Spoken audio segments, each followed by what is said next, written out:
recipes in മലയാളത്തിലോട്ട് എല്ലാവർക്കും സ്വാഗതം. എൻ്റെ പേര് ശില്പ. ഇന്ന് ഞാൻ നിങ്ങൾക്ക് ഷെയർ ചെയ്യാൻ പോകുന്ന റെസിപ്പി ഒരു വെറൈറ്റി പായസം റെസിപ്പിയാണ്. സേമിയ പായസം തന്നെയാണ്, പക്ഷേ ഇത് സേമിയ ശർക്കര പായസം. ഇതിൽ നമ്മൾ പാലോ അല്ലെങ്കിൽ തേങ്ങാപ്പാലോ ഒന്നും ചേർക്കുന്നില്ല.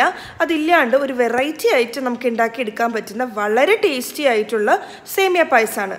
ഒരുപാട് പേർക്ക് ഡൗട്ട് ഉണ്ടാവും, സേമിയ എങ്ങനെയാണ് ശർക്കരയിൽ ഉണ്ടാക്കിയെടുക്കുക, അത് ഉണ്ടാക്കിയെടുത്താൽ ടേസ്റ്റ് വരുമെന്നൊക്കെ. പക്ഷേ നിങ്ങൾ ഒന്ന് ട്രൈ ചെയ്ത് നോക്ക്, തീർച്ചയായിട്ടും ഇഷ്ടപ്പെടും. വളരെ എളുപ്പമാണ് ഇത് ഉണ്ടാക്കിയെടുക്കാൻ. ഇതിൻ്റെ ലിസ്റ്റ് ഓഫ് ഇൻഗ്രീഡിയൻസ് താഴെയുള്ള ഡിസ്ക്രിപ്ഷൻ ബോക്സിലും ഞാൻ ഇട്ടിട്ടുണ്ട്.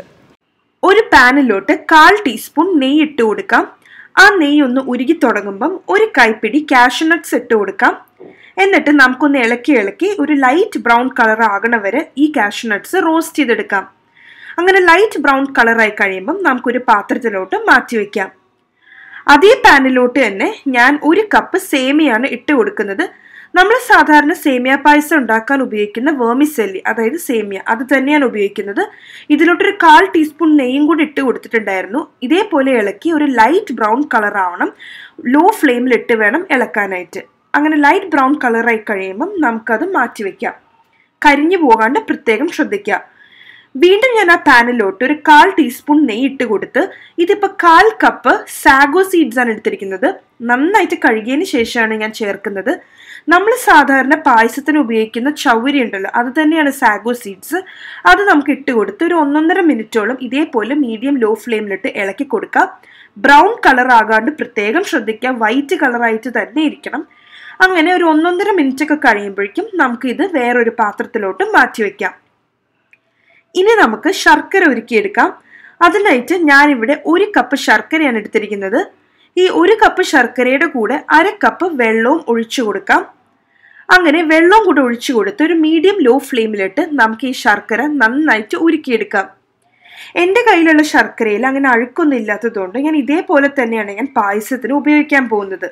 പക്ഷേ നിങ്ങളുടെ കയ്യിലുള്ള ശർക്കരയിൽ അഴുക്കുണ്ടെങ്കിൽ ഇത് ഉരുക്കിയതിന് ശേഷം നമുക്ക് നന്നായിട്ട് ഇത് അരിച്ചെടുത്തിട്ട് വേണം ഈ ശർക്കരയുടെ മെൽറ്റ് ചെയ്ത് ഈ ശർക്കര ഉപയോഗിക്കാനായിട്ട്. അപ്പോൾ അങ്ങനെ നമുക്ക് ഇപ്പം നന്നായിട്ട് ഇത് ഉരുകി വന്നിട്ടുണ്ട്. അപ്പം ഈ സമയത്ത് നമുക്ക് ഫ്ലെയിം ഓഫ് ചെയ്തിട്ട് ഈ ശർക്കര പാനി മാറ്റി വയ്ക്കാം. ഇനി നമുക്ക് ആദ്യമായിട്ട് ചൗവരി വേവിച്ചെടുക്കാം. അതിനായിട്ട് ഞാൻ ഒരു പാനിലോട്ട് 2.5 കപ്പ് വെള്ളമാണ് ഒഴിച്ചു കൊടുക്കുന്നത്. ഈ 2.5 കപ്പ് വെള്ളം ഒഴിച്ചിട്ട് നമുക്കൊരു മീഡിയം ഫ്ലെയിമിലിട്ട് എടുത്തു വയ്ക്കാം. നന്നായിട്ട് തിളയ്ക്കാൻ തുടങ്ങാം.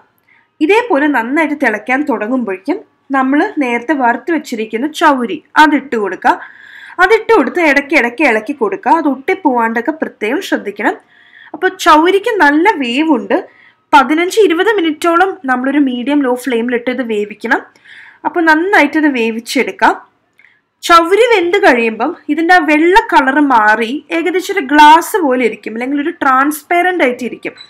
അത് നമുക്ക് കഴിക്കുമ്പോൾ തന്നെ മനസ്സിലാക്കാൻ സാധിക്കും. ഓരോന്ന് നമുക്ക് ഒരു 15-20 മിനിറ്റ് ഒക്കെ ആകുമ്പോഴേക്കും ഒന്ന് ടേസ്റ്റ് ചെയ്ത് നോക്കിയാൽ മതി, നമുക്കത് വെന്തോ ഇല്ലയോ എന്ന് മനസ്സിലാവാൻ സാധിക്കും. അപ്പോൾ അത് ഏകദേശം വെന്ത് കഴിയുമ്പോൾ തന്നെ നമുക്ക് നേരത്തെ റോസ്റ്റ് ചെയ്ത് വെച്ചിരിക്കുന്ന സേമിയ, അതായത് വെർമിcelli ഇട്ട് കൊടുക്കാം. എന്നിട്ട് നമുക്ക് ജസ്റ്റ് ഒന്ന് മിക്സ് ചെയ്ത് കൊടുക്കാം. ഇതിൻ്റെ കൂടെ ഞാൻ വീണ്ടും ഒരു 2.5 കപ്പ് വെള്ളം ഒഴിച്ചു കൊടുക്കുന്നുണ്ട്. ഈ 2.5 കപ്പ് വെള്ളവും കൂടെ ഒഴിച്ചു കൊടുത്ത് നമുക്ക് മൂടി വെച്ച് ഒന്ന് വേവിച്ചെടുക്കാം.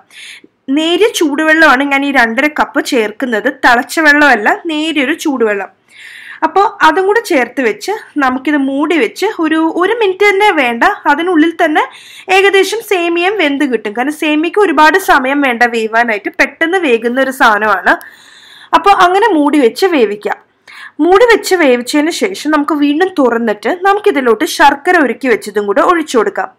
അപ്പോൾ നമ്മൾ നേരത്തെ ഉരുക്കി വെച്ച ശർക്കര ഉണ്ടല്ലോ, അതിൻ്റെ 1/4 ഭാഗം ആദ്യം ചേർക്കാം. ബാക്കി ഭാഗം നിങ്ങൾക്ക് മധുരം മതിയായിട്ടില്ല എന്ന് തോന്നുവാണെങ്കിൽ മാത്രം ചേർക്കാം.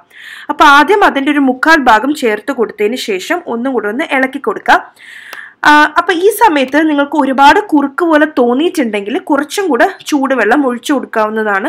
കാരണം ഈ സേമിയ പായസം നമ്മൾ പാലിൽ ഒഴിച്ചുണ്ടാക്കുന്നതാണെങ്കിൽ പോലും കുറച്ച് കഴിയുമ്പോൾ ഇത് പെട്ടെന്ന് കട്ടി കൂടും. അപ്പം അതുകൊണ്ട് തന്നെ കൃത്യമായ ഒരു വെള്ളത്തിൻ്റെ കണക്ക് ഞാൻ ഇപ്പോൾ പറയുന്നില്ല. നിങ്ങൾ ഉണ്ടാക്കുമ്പോൾ അതിൽ കുറച്ച് കുറുക്ക് പോലെ, ഒരിക്കലും ഇത് കുറുകിയിരിക്കാൻ പാടില്ല, എന്നാൽ ഒരുപാട് വെള്ളം പോലെ ഇരിക്കാനും പാടില്ല. അപ്പം അതിനനുസരിച്ച് വേണം നിങ്ങൾ കുറച്ചും കൂടെ ചൂടുവെള്ളം വേണമെങ്കിൽ ഒഴിച്ചു കൊടുക്കാം.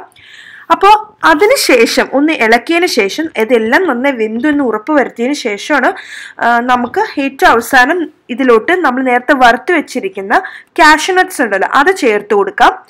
പിന്നെ നമുക്ക് അതിൻ്റെ കൂടെ ഒരു 1/2 ടീസ്പൂൺ വരെ നമുക്ക് ഏലക്ക പൊടിച്ചതും കൂടെ ചേർത്ത് കൊടുക്കാം. അതും കൂടെ കൊടുത്തൊന്ന് ഇളക്കിയെടുത്ത് നമുക്ക് ഫ്ലെയിം ഓഫ് ചെയ്ത് വെക്കാം. അപ്പം അതിന് മുന്നേ ഈ ഒരു സമയത്ത് ഫ്ലെയിം ഓഫ് ചെയ്യുന്നതിന് മുന്നേ ഈ ഒരു സമയത്ത് നിങ്ങൾ ജസ്റ്റ് ഒന്ന് ടേസ്റ്റ് ചെയ്ത് നോക്കാം.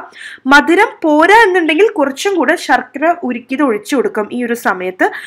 അതുപോലെ തന്നെ കുറുക്ക് കൂടിയിട്ടുണ്ടെങ്കിൽ കുറച്ചും കൂടെ വെള്ളം ഒഴിച്ചു കൊടുക്കുക. ഒരു ഇച്ചിരി ലൂസായിട്ട് ഇരിക്കണേ നല്ലത്. ഒരുപാട് വെള്ളം പോലെ ഇരുന്നാലും ടേസ്റ്റ് ഇല്ല. കാരണം ഒരുപാട് കട്ടിയായിട്ട് ഇരുന്നിട്ടുണ്ടെങ്കിൽ ഞാൻ നേരത്തെ പറഞ്ഞോണം തന്നെ ഇത് കുറച്ച് കഴിയുമ്പോൾ ഭയങ്കര കട്ടിയായിട്ട് വരും. അപ്പം അതുപോലെ ഒരുപാട് കട്ടിയാവാണ്ടിരിക്കാൻ വേണ്ടിയിട്ടാണ് നമ്മൾ കുറച്ചും കൂടെ വെള്ളം ഒഴിക്കണം എന്ന് പറയുന്നത്. അപ്പൊ അത്രേ ഉള്ളൂ. വളരെ സിമ്പിളാണ് ഇത് ഉണ്ടാക്കിയെടുക്കാനായിട്ട്. കുറച്ച് ഡിഫറെൻ്റ് ആണ്. നമ്മുടെ ട്രഡീഷണൽ പായസത്തിൽ നിന്ന് കുറച്ച് വ്യത്യാസമുള്ള ഒരു പായസമാണ്. ഒരുപാട് പേർക്ക് സംശയമായിരിക്കും ഇത് ഉണ്ടാക്കി നോക്കാനായിട്ട്. പക്ഷെ നിങ്ങൾക്ക് ശർക്കരയിൽ ഉണ്ടാക്കുന്ന പായസം ഇഷ്ടമുള്ള ഒരു വ്യക്തിയാണെങ്കിൽ ഉറപ്പായിട്ട് നിങ്ങൾക്ക് ഈ ഒരു പായസം ഇഷ്ടപ്പെടും. നിങ്ങൾ എല്ലാവരും ഇത് തീർച്ചയായിട്ടും ട്രൈ ചെയ്ത് നോക്കണം. വളരെ സിമ്പിളാണ് ഉണ്ടാക്കിയെടുക്കാനായിട്ട്. നിങ്ങൾ ആദ്യമായിട്ടാണ് ഈ ചാനൽ വരുന്നതെങ്കിൽ താഴെയുള്ള red colour subscribe button click ചെയ്യാൻ മറക്കരുത്. അതിന് തൊട്ടടുത്ത് തന്നെ ചെറിയൊരു ബെൽ ഐക്കൺ ഉണ്ട്. അതും കൂടെ ക്ലിക്ക് ചെയ്താൽ മാത്രമായിരിക്കും ഞാൻ എപ്പോൾ ഒരു പുതിയ വീഡിയോ അപ്ലോഡ് ചെയ്യുമ്പോഴും നിങ്ങൾക്ക് നോട്ടിഫിക്കേഷൻ കിട്ടും. നിങ്ങൾക്ക് ഈ വീഡിയോ ഇഷ്ടപ്പെട്ടിട്ടുണ്ടെങ്കിൽ തീർച്ചയായിട്ടും ലൈക്ക് ചെയ്യാനും ഷെയർ ചെയ്യാനും മറക്കരുത്. Thank you so much for watching.